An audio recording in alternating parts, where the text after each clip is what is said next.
How you guys doing? Good. It's so good to see you in person. But most importantly, I'm so excited about this new show. And I'm just kind of sitting here, as a black girl, a brown black girl, Twitter the brown black girl, thinking, yes, sis, you better. I'm so proud of you. The performance is so amazing. So where do we begin? Tell us, each of you, about your roles, just from your own perspective. What do you think your role is all about? And then let's just kind of go from there. Yeah, well, to me, Dana is someone who's kind of a bleeding heart. I mean, she can't help but try to fix everything that she comes across. Mm-hmm. She's very determined. She's very resourceful. She's very quick on her feet. Mm-hmm. And I think that's what's so special about her is her strength throughout this journey. Right. Yeah, I think Kevin is a person who's sort of being knocked around in life a little bit and is seeking out purpose or a potential purpose.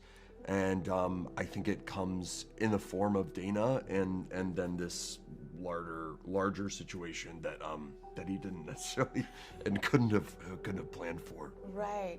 And I find it so interesting how your characters meet, because in real life, I was just thinking, I'd be like, get away from me. So, right? You meet at a restaurant and your character is a waiter there and you just had this tense meeting with your aunt and uncle. Mm-hmm. And then he offers you a ride and you take it. Granted, you are a little bit, and I like what he says, like either get into the, come with me, I'm a stranger, I'll give you a ride, or just go with another stranger who might also kill you, and then you choose him, and then that's very charming. Yeah, very charming. The beginning of the rest of your story. Now, obviously in the show, you're this young lady who's just moved to Los Angeles from New York. Yeah. You sold your brownstone, which you got as an inheritance from your grandma, and you're coming to LA to become this soap writer, right? Yeah. And then you meet this charismatic waiter who was in a band, and then you strike off this interesting relationship. It's an interracial relationship, obviously, but what's so interesting is just the way your character keeps getting sent back in time to the worst time possible for a black girl to go back to. Exactly. So I haven't obviously watched all of the episodes yet, but I always think to myself, as a black person, I'm like, if I was to go back in time, when would that be? I think 1800s, nope. Anything before that, nope. 19, nope. I think the farthest I'd go is the 80s. So how do you reconcile your character being able to go back in time to those traumatic times, and then in the future you are in an interracial relationship? Does your character struggle with that? Like, comes from the past where she's being called the N-word and everything, then comes back to this lover. Do the characters struggle with that aspect? Does she harbor a bit of resentment? I'm just wondering how that plays out. Yeah, I feel like that is essentially the emotional journey of the show for Dana, is this kind of tug, this kind of pull back and forth in real time, and also within herself, where she's like, okay, I have the mind of someone from 2016, but in order for me to survive in this time period, I kind of have to submit to all of the requirements that an enslaved person would have to go through, and the devastation, the horror, and the disgust of that is so palpable for her that it's a constant struggle. It's a constant fight for her own survival, but also a fight for the people around her to try to change what's happening, and at the same time rectify her own history, her own lineage. Yeah, all the family secrets. And Micah, does your character ever go back in time with her, or are you just kind of there in a supportive role, like trying to bring her back into the present? Does he ever? He does go back in time with her. Yeah. So he is pulled back into the past, and it is. I think they have to navigate. Right, there are things to navigate in an interracial relation, in an honest, communicative. You're good. You got it. In an honest, in part of their relationship and navigating as an interracial couple, that will come. They just started dating when we meet them, and we sort of talked about this. We're like, oh, which date would they start talking about? Like, hey, there are some things we need to talk about, right? And the differences that in the way we walk through the world and how life treats us and experiences. Certainly, those are those elements in 2016. Yeah. Obviously, in 1815, that is those sort of like invisible systems of oppression that still exist are incarnate and real, and as in order to survive, they have to participate, in playing certain roles that, would be repugnant to them as modern people, and are repugnant to them as modern people. Yes. No, I think this show is going to be a huge hit. It's so good. I started watching it. I almost didn't want to come because I just wanted to like stay and keep watching it. I was like, no, but I get to go and meet the stars. This is going to be amazing. So congratulations, because I know this is about to become a cult classic. But let's get away from it. It is. Trust me. I'm speaking into We'll you, trust but it's you. amazing. Trust me, I know. No, I'm just saying, I do love FX shows, but this one is so good. It's so interesting. And but I have to ask, if you could pick a time period to go back to, what would it be? Oh my God. I'm not sure that there is a safe period of time for me to go back, but I would say I actually am like obsessed with 90s music and like 90s culture, 90s fashion. So I would go back to the 90s. Yeah, that's like kind of the only that's the only time period I feel like might be a safe place for me. Some of us lived through the 90s. Exactly, that's what I'm thinking. I'm a 90s kid. I'm like, oh my God, are we that old that people are... LMAO. She said, go back. Go back. I know. I was just thinking, like, is it that long ago now that people want to go back to it? Because we think that, we saw that. No, don't be sorry. Oh, no, don't apologize. We're just giving you a totally hard time for being young and vibrant. Yeah, we secretly resent you right now, but yeah, thanks, 90s. What about you? I think that we settled that really the only proper response to this question in terms of going back is to go back to the Big Bang Theory and just do it all differently. That's smart. What would you do differently? What wouldn't you do differently? I mean, I guess just jumping forward about a couple million years from the Big Bang, I'd say, let's not enslave people. That would be a great one to not do. Let's not persecute people in general. Yeah. Yeah. Nice thought. Yeah. Nice thought. Very sweet, but impossible. Because humans always have to have conflict. It is what it is. Yeah. But I always think to myself that, the concept of parallel universes, maybe there's another parallel universe where everything happens exactly opposite. Like, we black people get to enslave you guys. And then in 2022, you guys are like marching and doing White Lives Matter. And we're like, why do they need a WET? Wow. I mean, that sounds... Why can't they just watch NBC like the rest of us? Yeah. That sounds like a dystopian horror film that, Horror? It seems like paradise to me. I'd love to know what it's like to... I'm just kidding. But wouldn't that be... I feel like that would be the next... after this series, maybe that should be the next version, parallel universe in which everything happens opposite. But anyway, so... If Brandon writes it. Yeah, that might be season 5. Wow, so Big Bang and then 90s. Huge difference. Beginning of time to the other day. I love it.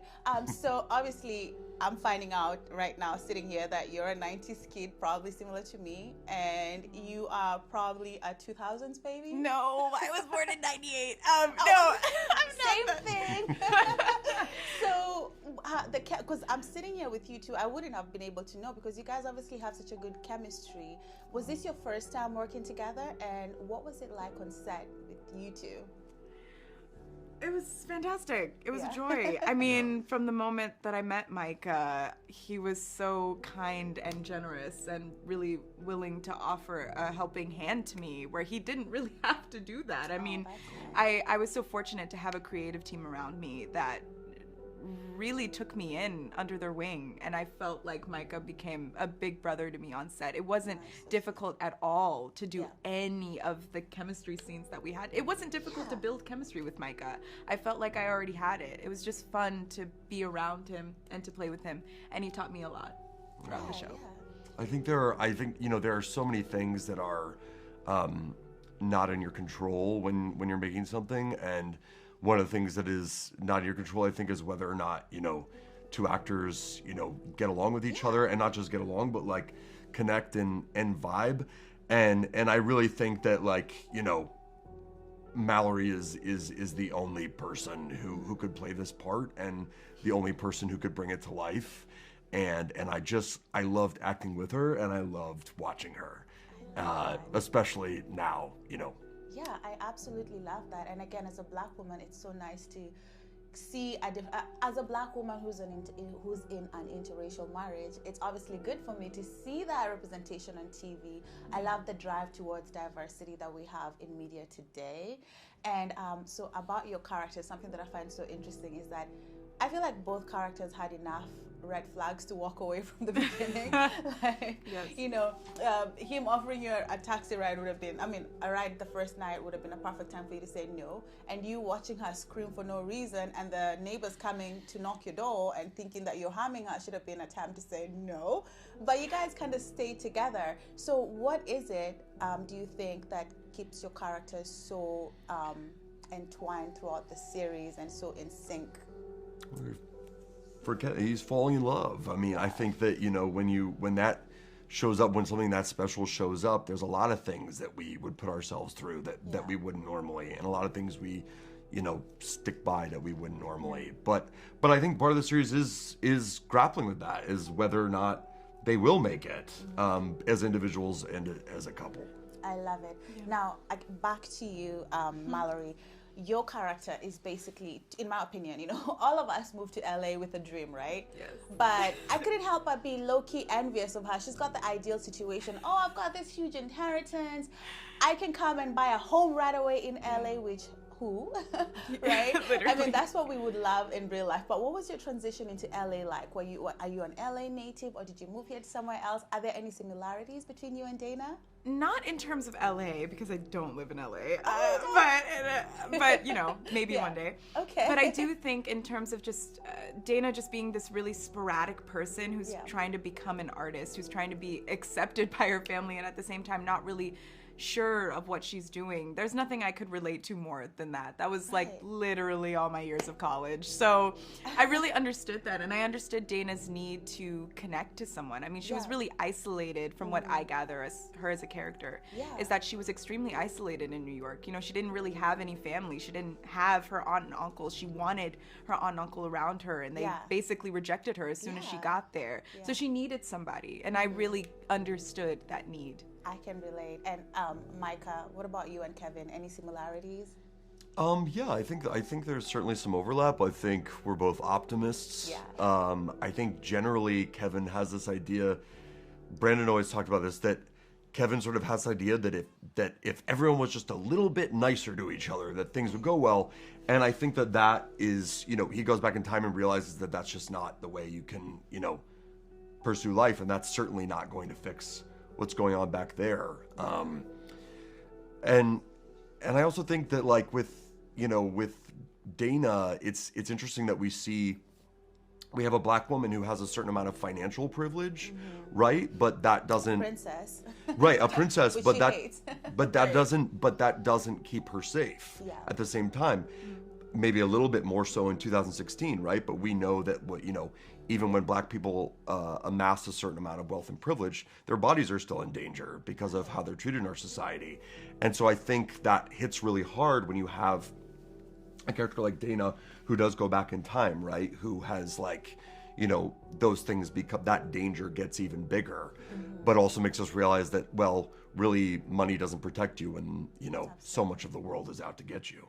Absolutely. Well, guys, thank you so much for speaking with Sheen. It's been an honor and a pleasure. I wish I could stay and, you know, pick your minds all day, but congratulations on these roles that you guys have. And again, I'm telling you, this is going to be the next big show for sure. And I'm so glad that we got a chance to preview that. And we'll be watching and rooting for you guys. Thanks so much. Thank you so much for having us. Yeah. Thank you. Honestly, all the best. Yeah. Have a good one. No.